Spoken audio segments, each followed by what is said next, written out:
So welcome everyone to project management for UX. Um, so this is a series of talks that we are doing on the skills that UX designers need to be successful in projects. And if you were here in the first session, I said that I will argue that basically anybody contributing to a UX project needed the skills. But before we talk about the skills, if this is your first time, let me introduce myself. My name is Itamar Medeiros. I'm originally from Brazil, but for the last 10 years, I've been living in Germany. My background is originally graphic design, but for the past 25 years, um, I've been working with UX projects. And for the last 10 years or so, I've been doing a lot of management and design strategy. So I by no means gonna claim I'm an authority in project management. What I'm sharing with you here are things that I learned the hard way. So this is the second of a series of five talks about project management. And today, last time we talked about provide vision and direction, and today we're going to be talking about coaching and mentoring team members. If you're wondering why these particular topics, these are the 5 skills recommended by the Project Management Institute, the PMI. And in my experience, after being doing this for a while, I realized that it's not for the lack of technical skills that projects fail. Usually it have a lot to do with these what we would call soft skills that allow people to collaborate, right? So just stay tuned for the other chats on the series, but today we're going to be focusing on coaching and mentoring team members. So if you're not going to have time to stick around for the whole chat, here's something that I guess maybe you can take it home, and if you don't have time to see the whole video, it's not just it's not just you, right? Let's say most projects, I mean, I thought at some point it's like, is it just me that all the projects that I'm involved seem to have all these kind of challenges and issues with people collaborating? It's not just you. A lot of teams struggle with these collaboration issues. Either teams are missing focus, or there's conflict in the team, lack of commitment, and there's always degrees of what we mean by missing focus or conflict, right? So it's not like people are out fighting. But there's even something as simple as different team members have different of opinions about how should we build a specific feature or how we should do something. That's usually the kind of conflict I'm talking about. Also, and here's the challenge that I'm gonna make to you in this series is this: if projects or teams are missing this focus, they're not able to handle conflict, and they lack the commitment, someone needs to step up to the plate and help facilitate the discussions that helps the team get untangled. I'm gonna make the challenge that if nobody's doing this, or the person that you think should be doing, some sort of a project manager or program manager, is not doing, then why don't you step up to the plate and become a facilitator? And this is the argument that I'm gonna make, right? Let's say if designers really want to be successful, they need to have more facilitation skills. So what we're gonna be talking about today is a lot about facilitation, and in the facilitation is a professional skill, so I'm not going to claim that after this one chat of 30 minutes you're going to become a facilitator, but I'm going to try to at least introduce what is the mindset that you're going to get here. And in this case, at least in my experience, what I notice is what facilitators are trying to do is just to keep the conversations going and observing these patterns of conversation, divergent conversations and convergent conversations, right? So designers tend to be very good in divergent thinking, let's say brainstorming and ideating. But at some point, from a project perspective, we have to converge and decide what we need to do, right? Which brings us to the last point, which is facilitators, they need to enable the group to succeed by structuring the conversations, either by asking questions, by planning processes that are unique to the team they are working with, and then help the team. And probably the most important thing is like help the team to get to specific action plans, right? So, and the challenge that I'm going to make here is that we need this different kind of designer, right? Say, at least I don't know about your experience, but when I first got into this business, I get caught into, I just get asked, I'll say, hey, can you please make a mock-up for me? Can you make this look pretty, right? And I think, let's say if you're early in your career, this is your first job, or you're just fresh out of school, that kind of job is paying your bills. But if we are, I mean, I mentioned this last time when we were talking about vision. If we are going to make something that is that is that is delightful and useful, we're gonna need a different kind of designer, a designer that not only can move pixels, but can translate design insights into this currency that business stakeholders can understand, right? And then help teams paddle in the same direction, right? So I think last time we also covered that before we jump into the tactics, or before we jump into project management, I strongly suggest for designers to facilitate the conversations that help the team understand, let's say, get on the same page about what is our vision, what is the strategy, and strategy here, I think we defined last time as what are the choices that we're making in with regards to the 6 questions, right? Let's say, what are our aspirations, what are our challenges, what will we focus on,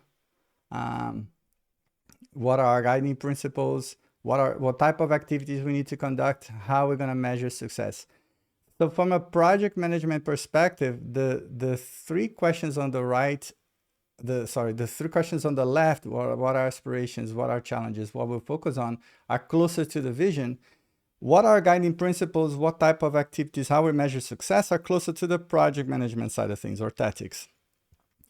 And here, these 3, if you're able to help the team to agree on the 3 that the 3 on the right, what are principles, what are type of activities, how we measure success, then you're gonna have at least some common understanding of what would the team need in order to agree on and make decisions and deliver faster, right? So of course, let's say this comes with challenges. I mentioned, let's say if you've been working on a corporate environment, you heard this concept of helping teams paddle in the same direction, right? Say the teams tend to be more effective if they all have one vision and they're all going in the same direction, right? The challenge though is this, that, and we talked a little bit about this last time, is that most teams are not able to innovate or move faster, not necessarily because they lack the technical skills. It's just that they are straying off in different directions. They don't have a shared vision. They don't have a shared understanding of what are the problems they're trying to solve, right? And even when they do, the project starts slowly straying away as the product development life cycle goes on, right?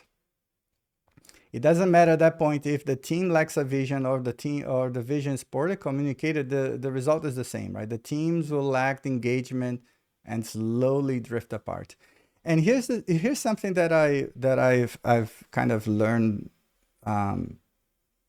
throughout the years. It's just that I think a lot of designers have this naive impression that, let's say, someone asked me to make mock-ups, I did the mock-ups, I delivered to the project manager or the product owner or whoever, like the team structure that you're working with, and my part is done, right?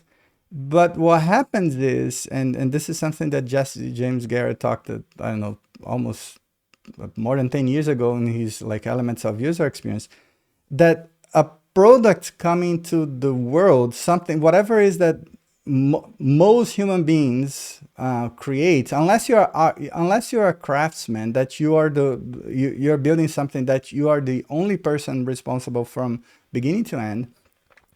Most things that are worth building involve multiple people collaborating, and there's hundreds, maybe thousands of decisions that the teams need to make on a daily basis, right? Let's say that each of these decisions is either pushing that product closer to some vision or farther away from the vision, right? So that's why it's only natural that teams stray away from vision, because at any given point, if there's the facilitation is not, the discussion is not facilitated, it's only natural that the product is gonna get pulled in different directions, right? So, and here's the challenge that I want to make, right? So if designers want to influence these decisions that shape that strategy, you need to step up to the plate and become facilitators. And what do and I guess going back to something I was saying earlier, it's not just you. Every project, I mean, I can only speak from my personal experience. A lot of projects that I've been involved, they struggle with one or more of these issues that we're going to be talking about here, right? Like drifting focus, misunderstood communication, uneven participation, conflict, struggles for power and control, right? And if you've been a professional, you probably recognize some of those. But think about it, even as far back as you were, like, I don't know, in high school or even earlier, you probably, let's say if you're doing like group work with anybody, you probably realize you probably face the same kind of issues, maybe to a smaller degree, but projects, and this is almost like the human nature to deal with this kind of challenges, right? So that's not going to go away until you have someone, and doesn't necessarily need to be a person with a title, let's say, for example, a project manager or a facilitator, until someone steps up to the plate and and facilitate those conversations, right? If you are in the software development industry, you probably heard of things like Scrum or any kind of agile method, and a lot of these sort of self-organizing project management methodologies, they come from the assumption that you have to have a very self-motivated and a superly organized and self-organized team to deal with it. And let me be very direct and upfront with you. I have met very few people, very few teams that are actually that self-organize in a way without, let's say, without having someone to facilitate these conversations. And you're going to be hearing me say facilitation, facilitator many times in this call, and actually not only in this video, but also in the upcoming videos, because as I said, this is not going to happen unless you have a very strong kind of collaborative team culture, right? And this facilitator, if this is a person or is the whole group, basically needs to do these two things, right? Let's say the facilitation is about either is an explicit role of facilitating conflict, and conflict here is like, I don't want to make it sound like people are just outright fighting, but conflict in, let's say, we should do this, or should we do this, or should we do that, right? Say, well, we could go both ways. For example, like this way is cheaper, but doesn't deliver all the values that we wanted. These other ones delivered all the values that we wanted, but it's gonna take longer. Which way should we go? At that point, we need some sort of a conversation to decide how we're gonna write. Either the conversation is like, Shall we defer to the decision maker? Do we have a decision maker? So this is the kind of stuff, let's say, unless there's someone to step up to the plate to do that, maybe that role is being defined up front in your project, but if it hasn't, then someone needs to do it. Or you're going to just get stuck on some of these conversations, right? So this role could be filled by an individual, or it could be multiple individuals when you have multiple small groups. And this is where, I mean, if you're working on a small team and that's just you and you guys are responsible for the thing end to end, usually you have like, I don't know, one person that does this. But my experience is like working in enterprise software is that most of the times your team can do a few things or maybe many things, but at some point your team needs to coordinate with someone, right? Or another group. So this is where maybe it's not just one facilitator, it's like a facilitator facilitating conversations between facilitators, right? So, and the other thing that I mentioned in the introduction, like the facilitators need to create this pattern or conversation that sometimes is divergent and sometimes is convergent, right? So there are times that we should be diverging. Let's say there are times that we should be exploring multiple solutions, and we're going to be talking about this in a second. But at some point, it's like we cannot just stay there forever. At some point, we need to converge in a sense, let's say, decide and move on, right? These patterns of conversations, let's say, especially when it's divergent, encourages the tangents, right? Say we want to explore options, but also we need to manage these tangents so that the conversations move towards decisions, right? You cannot just get stuck there forever, right? So if you can remember anything from this conversation that we're having now, try to remember this one illustration here, right? I say this is from Dave Gray and his colleagues at Game Storming. So the divergent conversation is about, let's say you're in the middle of the project. Let's say you started to solve something or create something in the world. So you're trying to move from point A, which is like, you know nothing about what does it take to address that problem, to point B, which is, let's say, solving that problem or delivering that product, right? In the beginning, it should be about divergency. It should be about exploring options. It should be about understanding the problem space, right? That phase should be as messy as and I'm gonna use the, maybe I'm gonna, let's say there's gonna be a lot of people correcting me in the comments later, but let's say that's what, for example, Blue Ocean strategy is about, right? Say you're trying to not limit yourself about the options that you have at that point, right? And in my experience, that's usually where a lot of teams, a lot of projects fail, because like they should be divergent, they should be exploring, they should be defining the problem space, but then the team quickly jumps into the solution. So instead of exploring, opening and diverging, they narrow themselves into, let's say, oh, let's do this, right? And they jump too quickly to the solution, and they basically put themselves in a corner. Then there's this phase where you're exploring, right? Say there's a lot of emergency behaviors. Things like, for example, 6 thinking heads, design studio, sketching, prototyping. I mean, you are looking at all these options that you created in the beginning and creating some sort of making sense out of this, right? Say maybe some ideas work together, some ideas don't. Some ideas are better, quote unquote, and others, I'm using air quotes here, better in the sense, let's say, do they address the user problem better? But maybe they are not better in the sense of from a business perspective, like they are too expensive to produce and so on, right? So this exploration, you make some sense of the options that you created in the divergence phase. Then it's, I mean, and this is where designers, they also have a hard time, but they also could help the team, is this. It's great to get the team to brainstorm and explore, but at some point you need to commit and decide, right? Or I guess in this case, decide and commit, which is the closing. Are we narrowing the options? We could do we could do this, we could do this, we could do this. Yeah, we could, but at some point it's like we decide we will do this. Right? So this is where the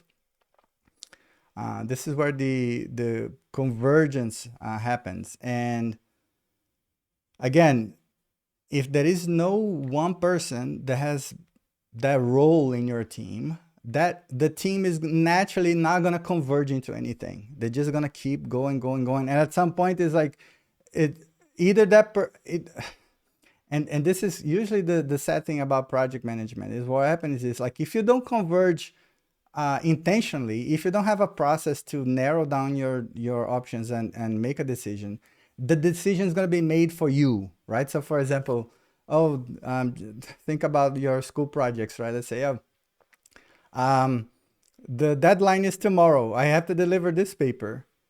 At some point is like, oh, I could have written about this, or I could have done that, or I could have copied that image. Like it doesn't matter at that point. Like you have to deliver, so that means let's say the decisions will be made for you. At this kind of pressure, usually you don't make the best decisions, right? So you want to converge intentionally with some sort of a framework that helps you make sure that you're making the best decisions, right? So let's say if you really want a formal definition, this facilitation is this design and the management of the structures and processes that help a team do the work and minimize the common problems of people working together. So I guess what I'm trying to say is like all these things that we mentioned earlier, missed focus, struggles of power, and so on. This is like it comes with the territory of people working together, right? But probably more important, let's say you may not be the official project manager of your project. But here's the thing that I try to kind of explain to designers. You may not be the project manager of your project, but your work depends on the team having this shared understanding of what is the problem we're trying to solve. And we mentioned this in the last time we met, right? Most often than not, is not for the lack of ideas that teams cannot innovate, but usually because we just don't seem to have a shared understanding of like do we have a shared vision of where do we want to be once this project is delivered? What are the problems we're trying to solve here, right? One could argue, yeah, but I'm not the project manager. It's like, well, but if the project manager is not doing this, then someone needs to step up to the plate, because if you don't get that shared understanding, I can guarantee you're gonna get stuck on discussing, going back and forth on things that we should have decided earlier in the project, right? So when teams share an understanding, everybody knows what they're working on. Why is it important what we're working on, and what the outlook will be like. And it's very easy to, I mean, and I know that this is going to sound a bit simplistic, but I can guarantee it works. It's very easy to verify if the team lacks the understanding around the problem they're trying to solve. Just ask some very basic questions the next time you meet with them. It's like, hey, what is the problem we're trying to solve here? And for whom? And usually the second question, let's say, for example, for whom, in this case of like who's the target audience, or who's the persona? Like you can try to use different languages to describe for whom here. But the moment that, like, if you ask these two questions, like what is the problem we're trying to solve and from whom, if you get multiple answers from, let's say, different answers from multiple people, there you go. You realize that the team lacks this shared understanding, right? So what is the mindset of the facilitator? Well, the facilitator, regardless if that person has a formal training in facilitation or not, here's usually what a good facilitator does, right? Is more like a mindset. It's more like a mindset issue, right? You could help facilitate a meeting just by sitting there and doing these three things, right? Say, are you asking good questions, right? Are you thinking of the process that applies to this one group that you're working with? And yes, let's say if you're sitting in someone else's meeting and someone else's already decided the agenda, it's hard to define a process that's going to work for that team, right? But you can, let's say the first and the second one, the first and the last one, right? So asking questions and helping the team get to specific action plans. Anybody can do this in any meeting, right? Like for example, especially specific action plans. Like at the end of any given meeting, what is the decision? Like, what did we decided? What is the next step? Like, you can help the team to converge by just being the person that is asking good questions, right? So sometimes it's asking like, hey, what is the problem we're trying to solve here? It's like, if we were to solve that problem, who's going to benefit from it, and so on. And I'm going to make some available when, especially when you about asking questions, I'm going to make available a few resources that you're going to be able to check after this video in the description, right? Usually what I do, let's say, especially when it comes to asking questions, what I usually do is like I keep a set of questions. If I'm asked to come to a meeting to help decide something, I usually think already up front, what are the questions that we should have answers by the end of that meeting? So usually I try to keep asking questions on my back pocket, in case, let's say, if there's a project manager or a facilitator on that meeting and those questions don't get asked, then I jump in and ask those questions. But definitely in the end of the meeting, if nobody's saying, okay, but what is the decision? What is the what is the next step? What is the action plan? Then I can guarantee the team is going to get stuck, right? So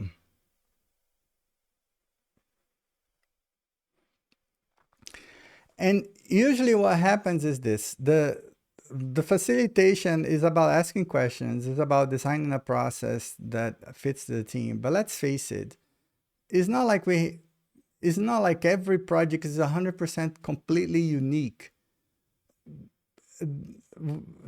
Especially when it comes to digital products, I mean, I know that there's not a lot of, let's say, there's only 30 plus years of history of building digital products.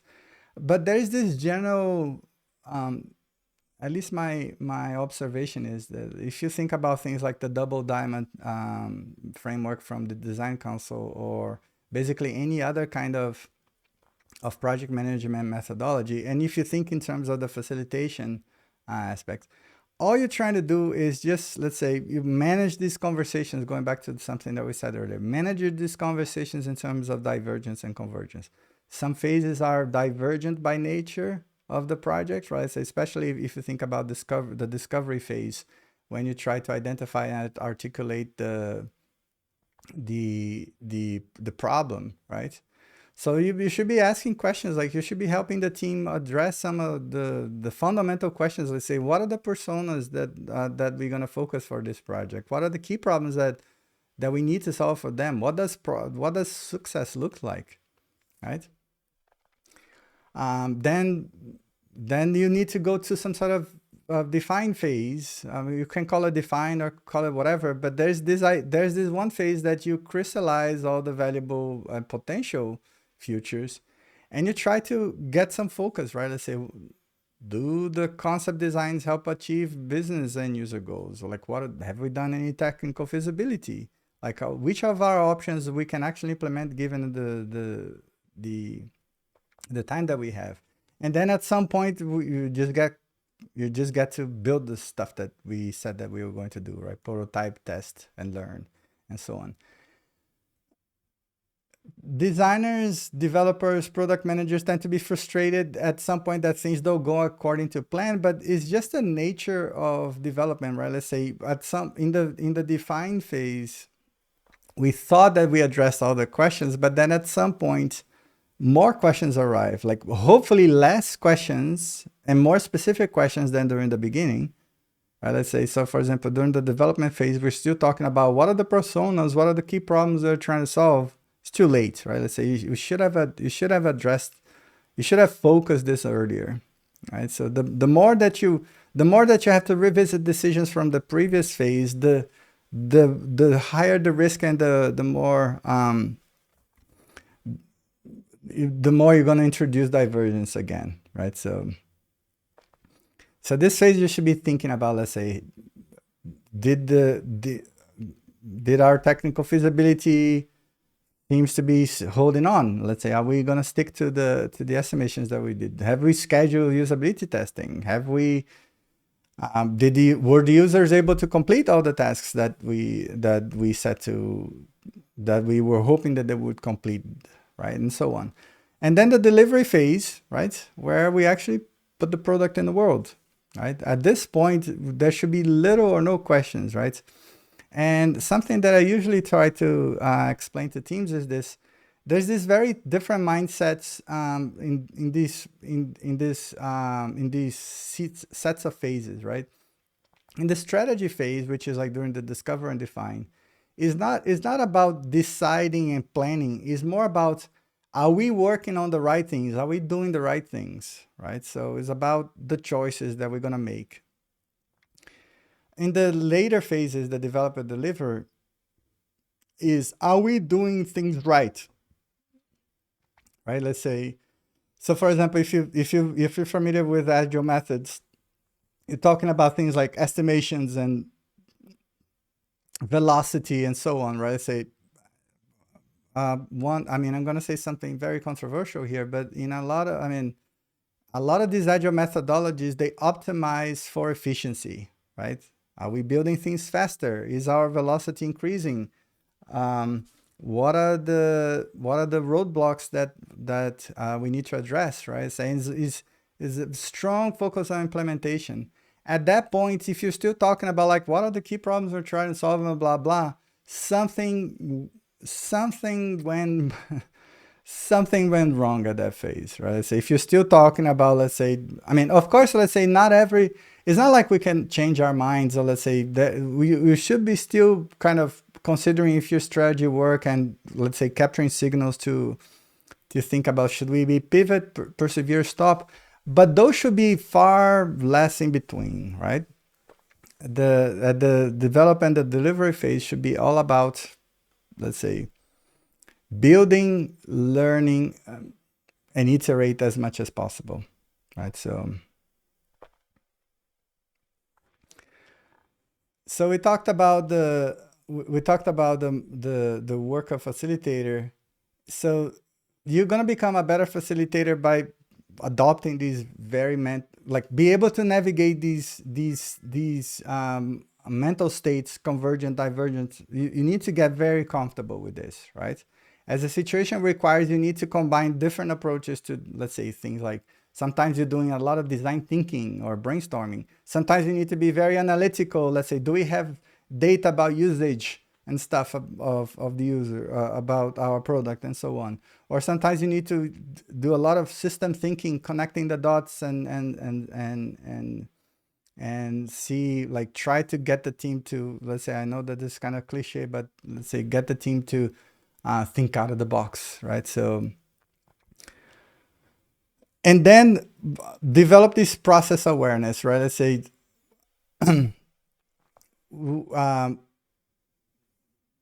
what kind of conversations we need to have at the different phases of our development cycle. Let's say, should we be having a divergent conversation, or should we be having a convergent conversation, right? And probably the most important one is like help the team to reflect on actions, right? Let's say we reflect on our way of thinking, in our actions, our attitudes, and because of what we reflect, and because what we do have an impact on what we create, then we keep revisiting our assumptions, and we keep revisiting the way that we work, and then adjusting and course correcting as needed, right? So when thinking about the different mental states, one of my design heroes, Bill Buxton, he has this really famous saying, right? It's like, great designers have to have their feet on the mud, but their heads in the cloud, right? And usually this is, if I could be very direct and upfront with you, is like, if you're a great designer, it's only going to be natural that you're going to drive other people nuts, right? Because some people are dreamers, right? They have their heads in the cloud. Some people are very oriented to execution, right? Well, let's say their feet in the mud, right? And the dreamers like to kind of dream, and the people that are more like the execution, they like to get their feet in the mud. The designers need to be comfortable in both, and then they need to know when is the right time to, let's say, yeah, we got our feet in the mud, maybe we need to put our heads in the cloud a little bit, right? So not every team member is comfortable with this kind of conversation. So that's why, again, as a designer, it's not just, let's say, hey, let's brainstorm. You need to kind of have the mindset of a facilitator to make sure that the team transitions from one mental state to the other. All right, so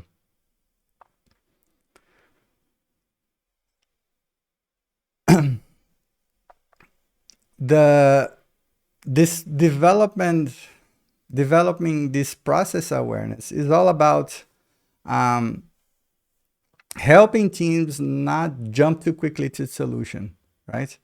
So you know which phase of the projects we are, and you know at that phase, let's say, what is the most appropriate conversation to be had, right? Let's say, should we be having a brainstorming session? Should we be having something more like some sort of getting to a decision, right? So going back going back to the divergent convergent pattern, right?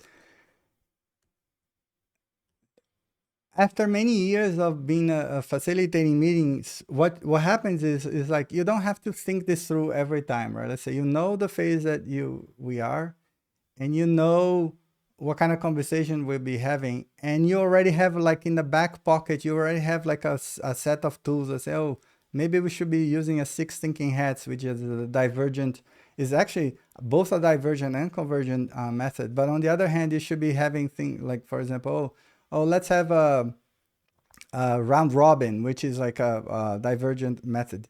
I guess what I'm trying to say is, like, as you become more experienced, you're gonna have like a number of tools on your tool set. Some of them are divergent, some of them are emergent, some of them are convergent, and you as a facilitator need to know what is the right tool for which, what type of phase, right? Sometimes you kind of have to do all of them at once, right? Let's say the beginning of the meeting is more opening, the middle of the meeting is more exploring, and then towards the end of the meeting we should converging, right? So but just to make sure that you don't walk away, let's say the picture might look confusing and you still don't know what it means. Like, divergent here is about increasing the diversity and the quantity of ideas, right? The convergent is increasing the quality of ideas by prioritizing the ones that are either more creative, or the ones like that has less risk. But in the end of the day, what you're trying to do is reduce the quantity, right? Say, because usually brainstorming, we say things like, go for quantity, not quality. Well, but at some point you want to get to quality. You want to identify what are the best, quote unquote, ideas. And so that's what a good facilitator does. So where divergent thinking is okay with disagreement, and going back to the conflict thing, right? Say conflict sometimes is like we could do multiple things. So it's okay during the divergent phase to have ideas in opposite directions, right? At that phase, it's okay to have disagreements. Convergence is about eliminating excess, or deciding, or to work on things that are the least, eliminating the things that are least likely to succeed. So going back to something that we said in the beginning, right? Let's say the project management side is about things like, how do we measure success? We should be clear up front, like, how do we measure success? Because then we will have a better criteria for eliminating excess. Right? So, and then I guess, let's say, if you really want to do this as a career, and at some point is like, for example, in some organizations, the role of a design strategist or a design facilitator or design communicator is becoming a little bit more established. So then you have to get really specific, right? So you're there, you need to kind of help design the meetings. You need to coach and train the group leaders and members in effective behavior, navigate the decision making process. we're going to be talking about decision making in an upcoming series. But again, going back to something that is you're going to be hearing like as a recurring theme of this conversation is, unless there is a clear decision maker in the team, or there's a clear decision making process in the teams will not naturally arrive at, let's say, this is what we decide. Because I mean, sometimes making a decision is uncomfortable, right? There's 10 different ideas, they all seem to be great, or there's 10 different ideas and I like mine best.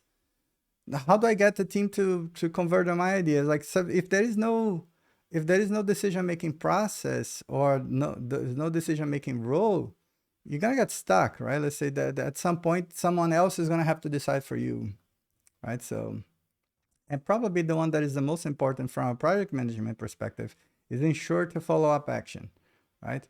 So there's tons of things that need to be considered doing as a follow up action. Let's say, what are the production issues? What are the distribution of information? How they communicate with stakeholders and so on. So, and you probably, I mean, again, going back to something like, if you really want to become a facilitator full time, there are some things that you're gonna have to. There are some really basic skills that you're gonna have to consider. Even if nothing else, something like as simple as, did we all arrive on time on the meeting? Are we keeping track? Let's say if the meeting is going to last 45 minutes, did we and we are minute 15, did we achieve, or did we accomplish what we set to accomplish to begin with? But if we didn't, then do we need to move this meeting to another time? Can we still achieve the goals of this meeting or workshop even if we're kind of running a little bit behind, right? So this is usually why I suggest that for project managers or facilitators, they need to have some sort of a structure of even how you need to have a structure to create the structure, right? And usually we're gonna be talking about a lot in this series is the more options or the more freedom you have, and freedom here could mean many things, but for example, the more blue ocean your project is, the more structure it actually is gonna need, because that means that we kind of help facilitate the conversations.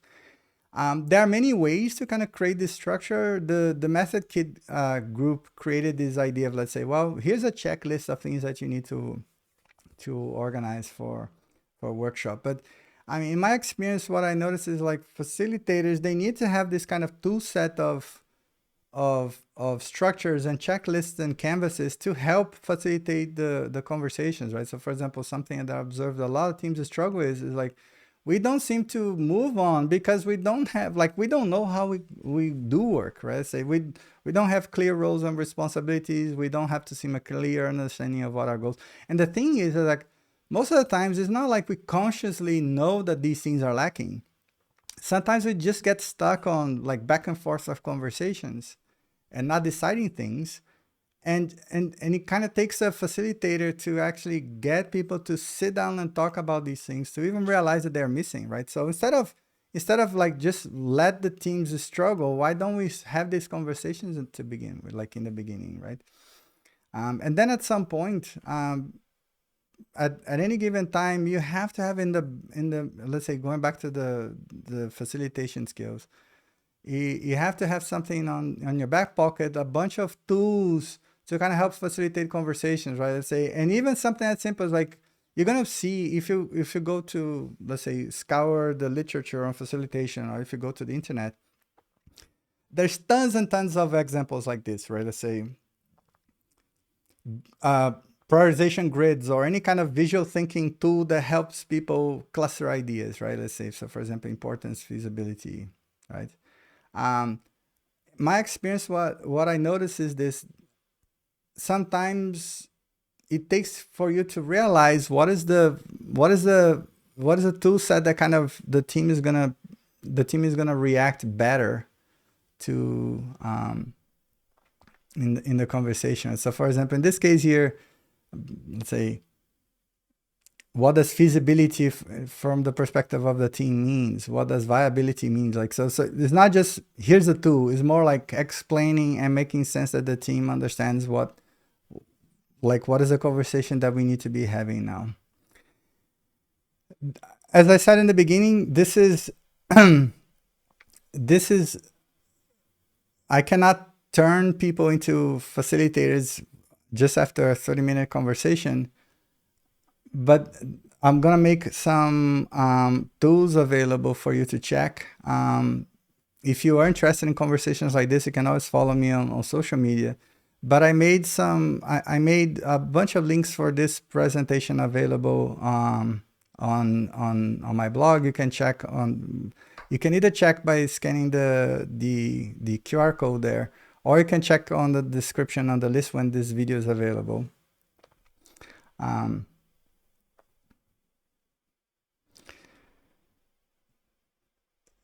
So,